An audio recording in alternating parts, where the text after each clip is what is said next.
ابھی تھوڑی دیر میں مجھے بولیں گے کہ بھائی لاؤ وہ 5,000 روپے دو, لاؤ 2,000 روپے دو, لاؤ یہ فلانا ہو گیا, بکرا چڑھانا ہے, کیونکہ میں بڑا بھگت چکا تھا ماضی میں. تو انہوں نے کہا کہ یار وہ بات یہ ہے. میں نے کہا آپ کو میرا نام کیسے پتہ چلا؟ کہہ رہے وہ ہمیں پتہ چل جاتا ہے, وہ حاجی علی نے بتایا. میں نے کہا حاجی علی آپ کا بیٹے کا نام ہے؟ کہہ رہے نہیں حاجی علی میرے بیٹے کا نام نہیں ہے, جن کا نام ہے. اچھا میں اور ہو گیا. اب میں لوگوں کی طرف دیکھوں تو لوگ بالکل نارمل بیٹھے ہوئے. تو انہوں نے کہا کہ اصل میں حاجی علی کو دوبارہ بلاتے ہیں. اچھا میں بھی بڑا وہ ہو گیا کہ جی جن دیکھوں گا میں ابھی. انہوں نے اپنی جیب سے ایک ڈائری نکالی, لال کلر کی چھوٹی سی ڈائری تھی. اس پہ جو لکھاوٹ تھی وہ مجھے سمجھ نہیں آئی, وہ کس لکھاوٹ میں تھی. میں نے نہ اردو انگلش کچھ بھی نہیں تھا, وہ ٹیڑھے میڑھے نمبر لکھے ہوئے تھے بہت. انہوں نے ایک نمبر رکھا تھا جیسے وہ آپ کا موبائل ہوتا ہے نا, جیسے آپ ٹیلی فون ملاتے ہیں نمبر ایسے ایسے کر کے, اسی طرح یہ نمبر ہمارے ہیں. انہوں نے کچھ چیز پڑھی, اس کے بعد انہوں نے کہا کہ جی بولا وہ حاضر ہو گیا ہے. اور انہوں نے میرے متعلق بہت ساری باتیں بتائیں, میرے کارخانے کے متعلق, میرے گھر کے متعلق, میرے متعلق بتانا شروع کر دیا. اور وہ جو کارخانے کا مسئلہ جو میں ڈسکس کرتا تھا, انہوں نے کہا کہ مسئلہ یہ تھا یہاں ایک وقت میں کوئی ایک واقعہ ہے آپ کے کارخانے کا, کوئی جو کام کیا گیا وہ مکمل نہیں ہوا کسی دور میں, یہاں کچھ کیا کسی نے, اور وہاں پر وہ جو روح ہے وہ اس چیز کو اس کے بعد جب وہ رات کو ایکٹیو ہوتی ہے تو وہ وہاں کسی کو کچھ بھی نہیں کرنے دیتی, لوگوں کو ڈرا کے بھگا دیتی. میں نے کہا ہاں آپ کو میرے کارخانے کا کیسے پتہ چلا؟ اس نے کہا کہ یہ بات بھی بھائی حاجی علی نے بتائی. یہ کھڑا حاجی علی بھائی, یہ ادران. اب میں ایسے دیکھ رہا ہوں اور مجھے فلموں کے سین بھی یاد آ رہے ہیں عجیب سے کہ یار میرے سامنے جن کھڑا ہے. میں نے کہا جی اب ہم اس کا علاج کرتے ہیں. اس کے لیے مصر سے فوج آئے گی, مصر سے فوج آئے گی اور وہ آ کے جنوں کی فوج. تو انہوں نے کہا لیکن یہ کام اتنا بڑا ہوا تھا اور اتنا پلٹ گیا تھا کام کہ جیسے کسی کا علاج ہوا ہو اور وہ علاج مکمل نہیں ہوا, اور اس کے بعد وہ کام خراب ہو گیا اور وہ چیز وہ اس میں کسی کی ڈیتھ ہو گئی. تو یہ بہت پرانی بات ہے, آپ کو پتہ نہیں ہوگا. میں نے کہا اچھا جی. انہوں نے کہا مصر سے جنوں کی فوج آئے گی, وہ آ کے اس کا وہاں کام کرے گی, اس کے بعد آپ کے حالات اچھے ہو جائیں گے. میں نے کہا ٹھیک ہے. اس نے کہا جی آپ کا بھی آپریشن, آپ کے ساتھ کوئی معاملہ تھا تو اس کا ایک آپریشن ہوگا. میں نے کہا اچھا جی آپریشن ہوگا. کہہ رہے بس وہ حاجی علی اس کا آپریشن کر دو. میں بیٹھا دیکھ رہا ہوں ایسے کر کے حیران ہو کہ کہاں آپریشن, اور میں لوگوں کو بھی دیکھ رہا ہوں لیکن لوگ بہت نارمل بیٹھے ہوئے. انہوں نے کہا جی آپریشن ہو گیا آپ کا, اب آپ باتھ روم میں جائیں. تو آپ جب باتھ روم میں جائیں گے تو گھبرائیے گا مت, آپ کو لوز موشن ہوں گے لیکن ریڈ لوز موشن ہو گیا. میں نے کہا لو بھائی عدنان آج تو لٹ گیا, پھنس گیا, کوئی بتا کسی ایسے شودے باز کے ہاتھ میں آ گیا کہ اب تو کہانی کچھ اور ہوگی.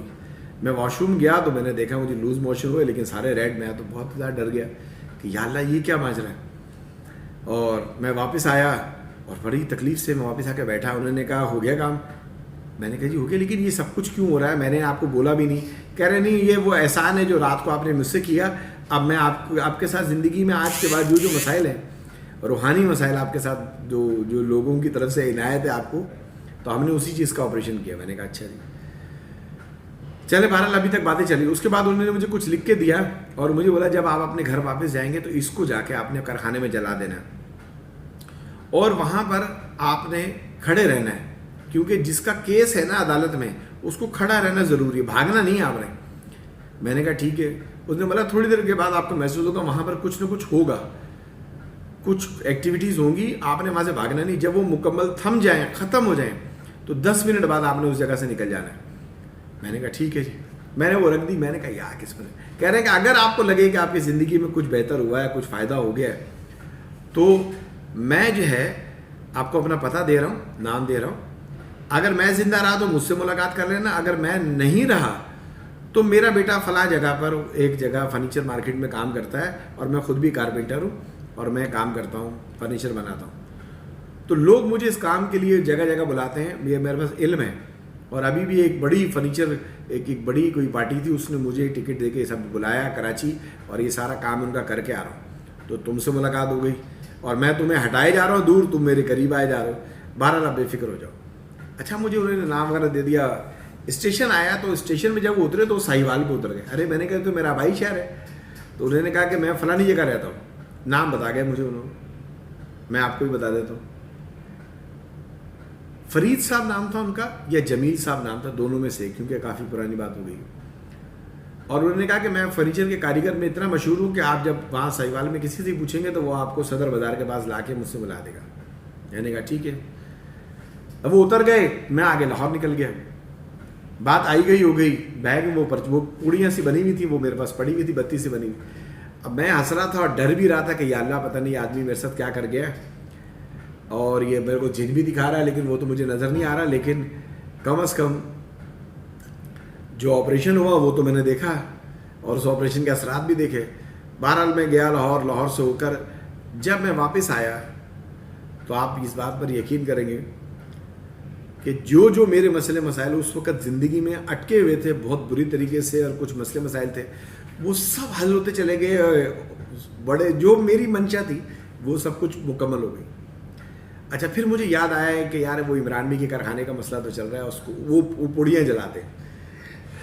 میں نے وہ لے کر، وہ بتیاں سی بنی ہوئی تھیں، وہ میں نے بتیاں سے لے کے جلا دی. وہ میں نے بتیاں لے کے جلائی اور تھوڑی دیر میں جب ہم وہاں کھڑے ہوئے تو مجھے ایسا محسوس ہوا کہ میرے چاروں طرف ایسے ہوا کا ایک گھیرا سا بن رہا ہے. ہوا کا گھیرا بن رہا ہے جیسے کچھ کچرا جیسے اڑ رہا ہے، کچھ چاروں طرف کچھ ہو رہا ہے. اور وہ 5 منٹ 7 منٹ سے زیادہ ہمیں وہاں کھڑا نہیں رہا. میرا بھائی جو ہے نا وہ اس باتوں میں اتنا دیکھ ہی نہیں رکھتا تھا، وہ بھی بیچارہ میرے ساتھ تھا، وہ بھی بھاگ گیا اور میں بھی وہاں سے بھاگ گیا. لیکن وہ بہرحال اس کے بعد سے یہ ہو گیا کہ ہمارے کام کی گرہ جو مسئلے مسائل تھے وہاں کے، جو رات کو کاریگر کام نہیں کر سکتے تھے دن کو، اس کے بعد سے ہمارا کام بہت چلا. اور اس کے بعد مطلب ہم کئی عرصے تک ہم لوگ رات میں بھی کام کرتے رہے. ہم نے شفٹ کر دی فیکٹری، ہمارا کام بڑھ گیا، بڑا کچھ ہو گیا. تو کچھ چیزیں ایسی ہوتی ہیں جو اس جگہ پر آپ کو پریشانی ہوتی ہے لیکن آپ اس کو سمجھ سکتے ہیں. تو میں آج تک سوچتا تھا بھائی وہ شخص کون تھا، تو نام تو مجھے پتہ چل گیا تھا. پھر میں کچھ ٹائم کے بعد جب دوبارہ گیا سہیوال گیا تو میں نے جا کے اپنے کزن سے ذکر کیا، علی بھائی سے. میں نے کہا یار علی بھائی وہ ایسے فرید صاحب ہیں یا جمیل صاحب ہیں ایسے فرنیچر کا کام. انہوں نے کہا وہ تو پچھلی گلی میں 2 گلیاں چھوڑ کے بڑے مشہور ہیں، وہ علم کے معاملات وہ جانتے ہیں اور وہ کاریگر ہیں ایسے فرنیچر بنانے کے بہت مشہور. تو میں نے کہا یار میں ان سے ملاقات کرنا چاہتا ہوں. تو انہوں نے کہا کہ یار وہ تو ان کا انتقال ہو گیا. اس بات کو تو علی بھائی بھی گواہ ہے، وہ ابھی ہو سکتا ہے کمنٹس میں وہ بتا بھی دیں کہ ہاں جی وہ جانتے تھے ان کو. تو ان کے پاس علم تھا. تو وہ قدرت نے مجھے ان سے ملایا اور میں کسی ایسے دورائے پہ کھڑا ہوا تھا کہ میں زندگی کے ایک بڑے اہم فیصلے پہ تھا اور میں پریشان تھا کہ یا اللہ میں کیا کروں. کہ میری ذہنی صحت اور گھریلو ماحول، ہمارا کاروباری ماحول. میں یہ نہیں کہہ رہا کہ آپ ہر اس علم والے پہ بھروسہ کر لیں جو بھی آج کل جیسے باگنڈی آتے ہیں، ہارا دھوکے باز شودے باز آتے ہیں سارے. لیکن آپ ایسے علم والے ہیں جو اللہ کا کلام جانتے ہیں، جو علم کرتے ہیں، جو لوگوں کی مدد کرتے ہیں. لیکن میری قسمت میں یہ رہا تھا کہ اس کے بعد سے پھر ان سے دوبارہ ملاقات نہیں ہو سکی. لیکن اس سفر میں اس نیکی کی وجہ سے میرے زندگی کے بہت سارے مسائل حل ہو گئے. اور آپ نے اینڈ میں یہ بتانا ہے، یہ بھائی کی ٹی شرٹ آپ دیکھ رہے ہیں، یہ بھائی کی ٹی شرٹ بھائی کی بہن نے دبئی سے بھیجی ہے. اور صبح وہ مجھ سے پوچھ رہی ہے جب عدنان بھی جب آپ پہنیں گے تو مجھے بتائیے گا. میں نے کہا میں ویڈیو میں بتاؤں گا.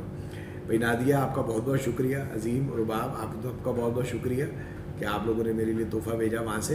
اور آفس میں بھی سب نے پسند کیا اور گھر پہ بھی بہت پسند کیا. اور یہ بھائی اس کوٹ کے ساتھ کنٹراسٹ میں پہنا ہوا تھا صبح، تو آپ کا بھائی بھی لگ رہا تھا. ٹھیک ہے، تو ویڈیو کیسی آپ کو لگی اور آپ اس میں اپنے کمنٹ شیئر کریں. اور اب جو آگے سیریز اسٹارٹ ہونے والی ہے، کیونکہ اصل جو کیس میرا اسٹارٹ ہوا وہ شادی کے بعد سے اسٹارٹ ہوا. کہ شادی کے بعد جو میں نے مشکلیں دیکھی، میری والدہ کے انتقال کے بعد جو میں نے مشکلیں دیکھی، وہ ایک ایسا پہاڑ تھا جو 6-7 سال میرے ساتھ چلا. اور اس نے مجھے جو ہے نا کلابازیاں اتنی دی کہ بس مت پوچھیں. کہ ایک دفعہ ہمارے ڈیڈی ہیں جو میرے خالو سسر تھے، وہ مجھے کہتے تھے کہ مشکلیں اتنی پڑی کہ آسا ہو گئی. وہ مجھے دیکھ کے بار بار یہ بات کہتے تھے، یار عدنان تمہارے ساتھ اتنی ٹریجڈی ہوتی ہے اور ہم تو حیران ہیں یار، پھر فیس کرتے ہو پھر مسکراتے ہو. میں نے کہا بس اللہ کی مہربانی، اللہ تعالیٰ نکال دیتا ہے. تو اپنے اور اپنے آس پاس والوں کا خیال رکھیے گا. ہمارے چینل کو سبسکرائب کیجیے گا، ویڈیو کو لائک اور شیئر کیجیے گا. ارے بھائی سبسکرائبر بڑھا دو یار. ٹھیک ہے، ویڈیو دیکھتے ہو 28,000 لوگ دیکھ کے آ رہے ویڈیو اور سبسکرائب کرنا بھول جاتے ہیں. ٹھیک ہے، تو سبسکرائب کیجیے گا. اللہ حافظ.